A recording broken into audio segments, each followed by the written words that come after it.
Baiklah, berdoa menurut kepercayaan masing-masing, mulai.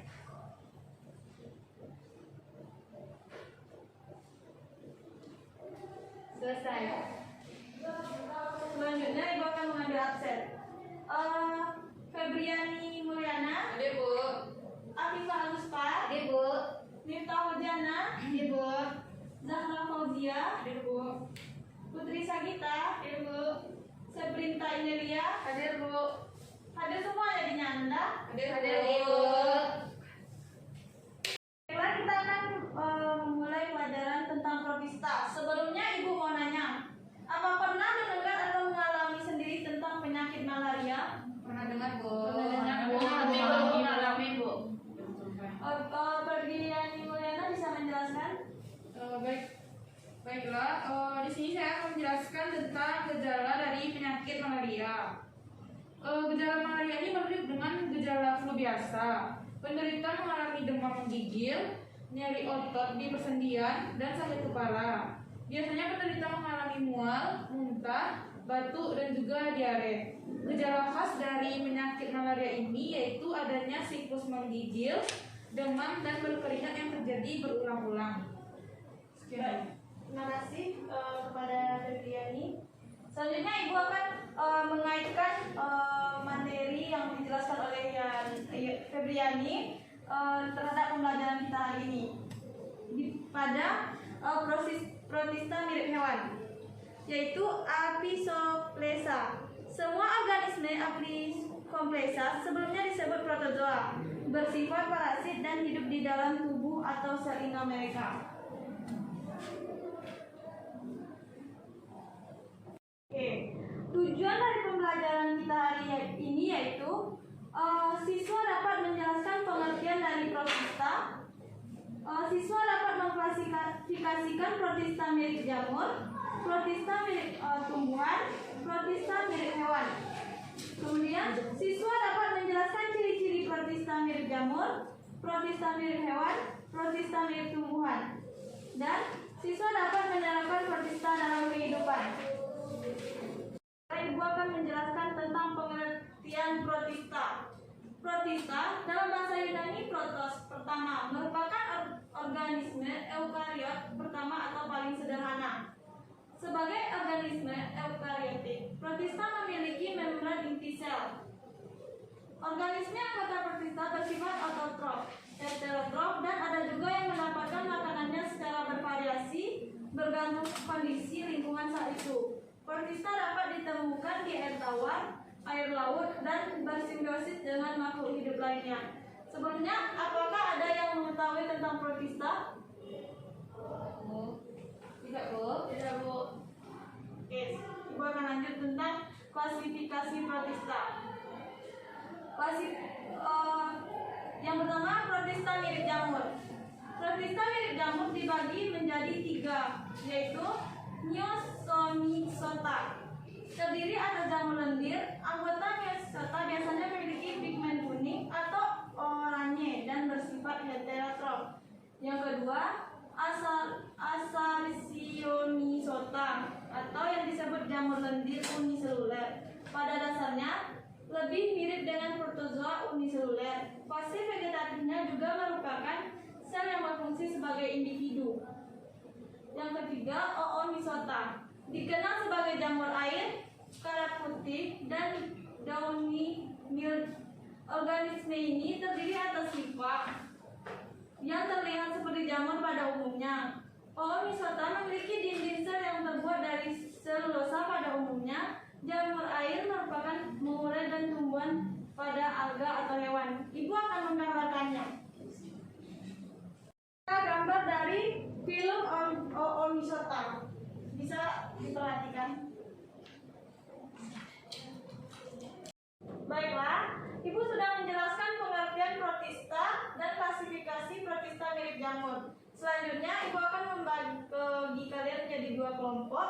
Kelompok 1 membahas tentang protista mirip tumbuhan, sedangkan kelompok 2 membahas protista mirip hewan. Ibu beri waktu kalian diskusi selama 30 menit. Baik, Bu.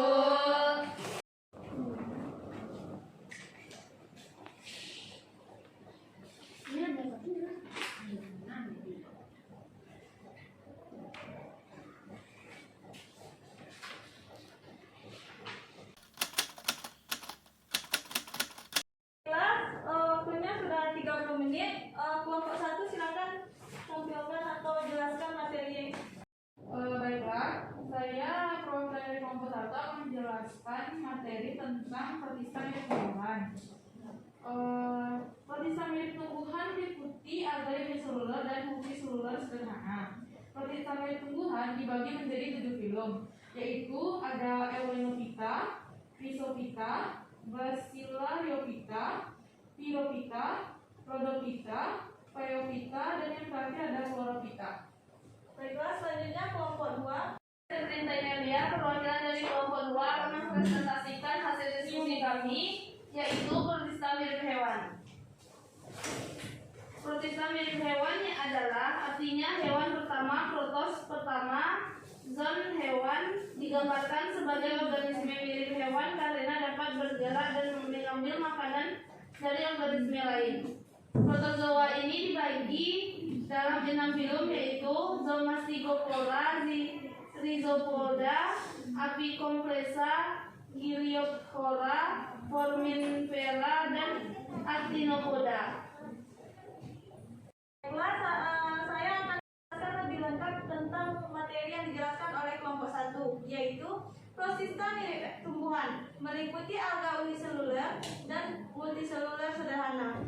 Fosil alga yang pernah ditemukan diperkirakan berasal dari zaman Prekambrian 1,2 sampai 1,4 miliar tahun yang lalu. Dengan demikian, tak dapat dipungkiri bahwa alga tersebut telah ada sepanjang zaman Paleolithic, yaitu sekitar 500 tahun yang lalu.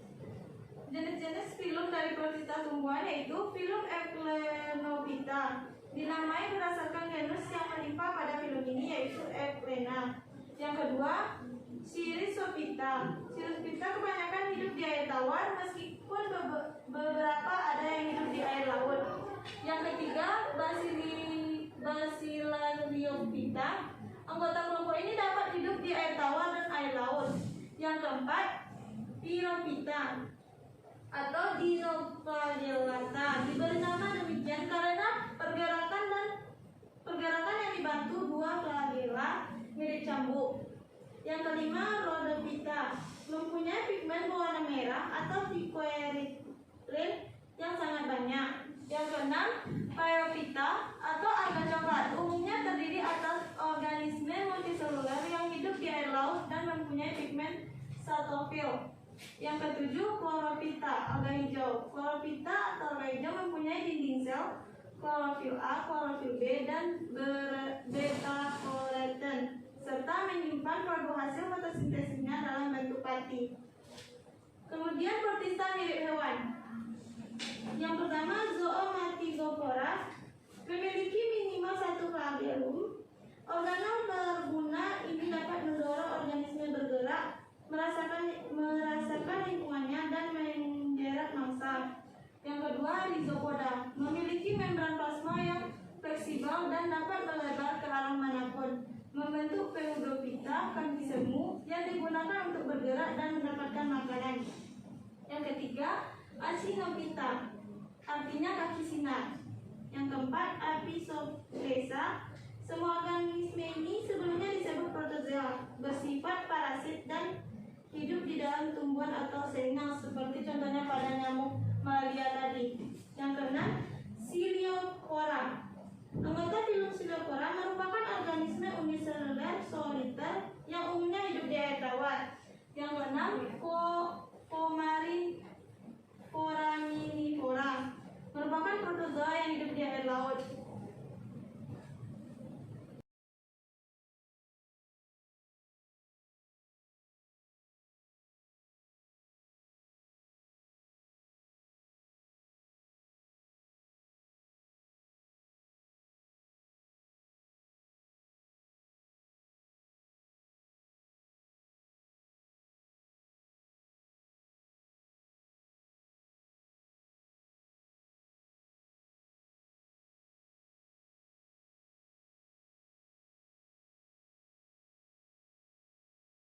Ini adalah perbandingan dari protista mirip tumbuhan. Yang pertama, Eulenophyta, berwarna hijau.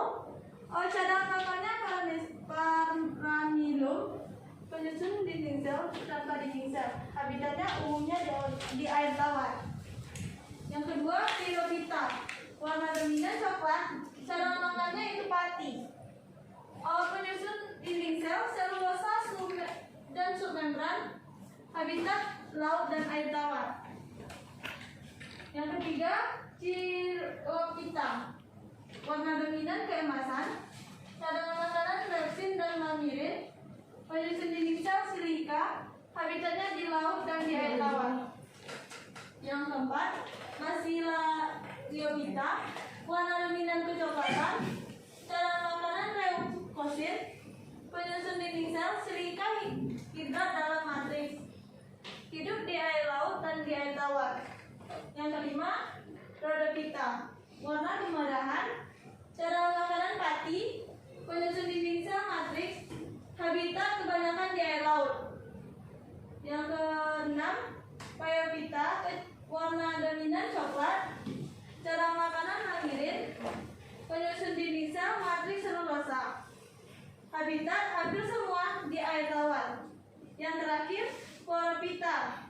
Warna dominan hijau, cadangan makanan pati tumbuhan, penyusun dinding sel selulosa, dan habitatnya air tawar dan sebagian di air laut. Dari yang Ibu jelaskan, apakah anak-anak sudah paham? Paham. Baiklah, selanjutnya Ibu akan menjelaskan yang terakhir dari materi kita, yaitu peranan protista dalam kehidupan. Protista dalam kehidupan manusia dapat memberikan keuntungan dan kerugian. Banyak anggota dari Indo ini bersifat parasit baik bagi manusia maupun makhluk hidup. Phytophthora infestans merupakan protista mirip jamur yang menginfeksi tanaman tersebut, sehingga menyebabkan gagal panen dan kelaparan yang hebat. Protista mirip hewan juga kerap menyebabkan masalah bagi manusia. Entamoeba histolytica, Entamoeba stoli, dan Entamoeba ginivalis merupakan organisme penyebab beberapa penyakit sekitar mulut dan pencernaan. Dan siapa yang bisa menyimpulkan materi kita pada hari ini? Baiklah, Ibu akan menyimpulkannya. Yang pertama, Ibu akan menjelaskan kesimpulan dari materi kita hari ini tentang protista. Protista merupakan organisme eukariotik pertama atau paling sederhana. Sebagai organisme eukariotik, protista memiliki membran inti sel. Organisme yang protista bersifat autotrof, heterotrof, dan ada juga yang dapat makanan secara bervariasi bergantung kondisi lingkungan saat itu. Jenis-jenis protista mirip jamur, protista mirip tumbuhan, dan protista mirip hewan. Dan pertemuan kita hari ini, untuk minggu besok, Ananda bikin resume ya tentang materi hari ini.